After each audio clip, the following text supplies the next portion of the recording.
Hi, Sheridan Webb here from the Training Designers Club, which is the place to go for practical L&D support, especially if you work on your own.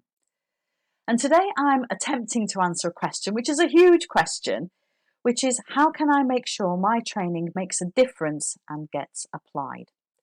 It's a valid question. It's the reason why we exist in organisations, isn't it? To help people improve their performance in whatever way that looks like.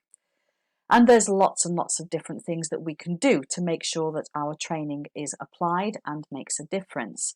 And I'm going to go through 10 of them in no particular order. But before I do, what I'd just like to put out there is it's not all down to us. We can do so much. It's like you can take a horse to water, but you can't make it drink. So it is unfair, I believe, to put all the responsibility of that learning transfer onto the L&D team.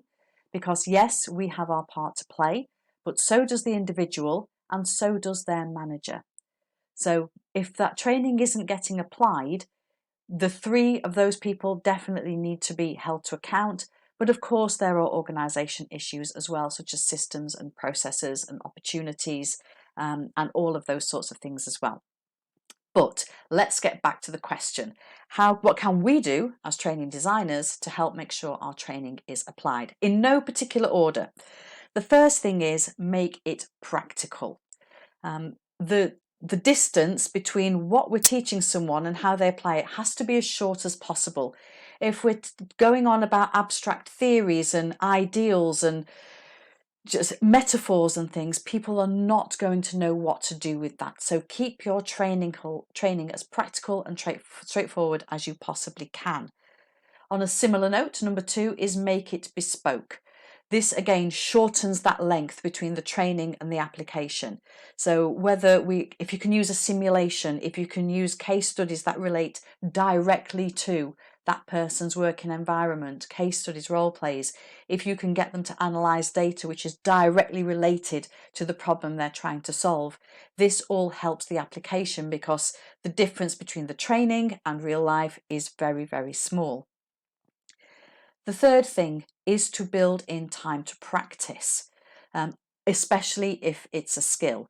You can't just tell people how to do something and then expect them to go out there and apply it in the real world when they've never had the chance to fail, when they've never had the chance to try different things out to get feedback on it. It's so important that we get failure out of the way because it is just going to put us off, isn't it? We're never going to try something that matters for the first time in a live environment where there are going to be consequences. The fourth thing is to focus on small changes. Don't expect people to climb a mountain in a day. Just very small differences, things that they can fit into what they already do, are far more likely to get applied than expecting them to change their whole way of working. So let's keep things small so that it fits into existing practice. Linked to that is to find some quick wins. And I guess related to that as well, make sure that we build in proper time for action planning. So if we really talk about how exactly are we going to apply that and be super specific and make sure the actions are small but doable and you can hold people accountable to them. All of these things, again, it helps them to visualize what they're going to do with the learning when they get back to work. And that makes it less scary because their brain thinks, oh yeah, I know what I'm doing with that. I'm okay with it. Think about what's in it for me. So tap into their motivation. It doesn't matter why the business wants them to do it. It doesn't matter why you think it's a good idea. What benefits is it going to bring for them? Let them put that in their own words. What problem is it going to solve? How is it going to make things easier? Because don't forget, when we ask people to make a change, all they initially see is the difficulty. Because it is difficult. It's uncomfortable when we do something different. So really work with people to help them to understand the benefits it will bring for them if they apply this learning. The seventh one is to make it timely.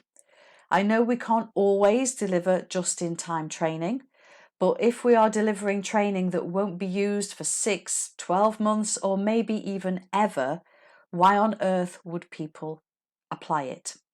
So if we know there's going to be a change in process, if we know that we want to have a change in our values and we need people to start behaving differently, make sure that the training comes out at the right time, maybe associated with a systems change or a new advertising campaign or whatever it is, a performance management system change.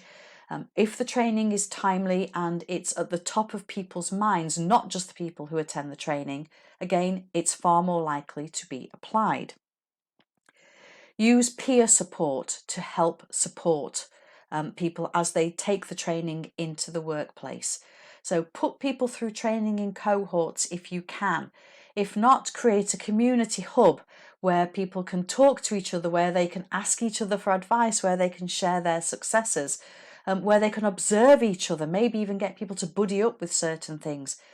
Never underestimate the value of peer support, because if you're relying on experts or leaders to model the way, that is, again, is unattainable to a lot of people. Whereas if they see their colleague or their supervisor doing something, they think, oh yeah, I can do that too. And they're more likely to have a go. Linked to that is number 9, which is to celebrate successes, however small. When people try, they are taking a risk, and it is very scary. So even if it's just, well, it didn't quite go to plan, but that worked well and that worked well, and now we know what not to do, it's still worth highlighting the benefits. So make sure there are mechanisms in place where we can celebrate and recognise success. Number 10 is make it engaging. If your training is engaging and fun, people are more likely to remember it. When we engage emotionally, it fires all sorts of things in our brains. It makes it more memorable, and we cannot apply what we don't remember. Now, I'm not advocating that we, all start singing and dancing and doing crazy funny things, because all the other points are it's got to be bespoke, it's got to be relevant, it's got to be practical, but that doesn't mean to say it has to be dull. So lots of things that we can do as training designers to help people apply the training back in the workplace and see a real difference. And something else that I totally recommend you check out is the 12 levers of learning transfer. I don't know exactly how to pronounce the lady's name. It's Dr. Ina. I'm just going to call her Dr. Ina.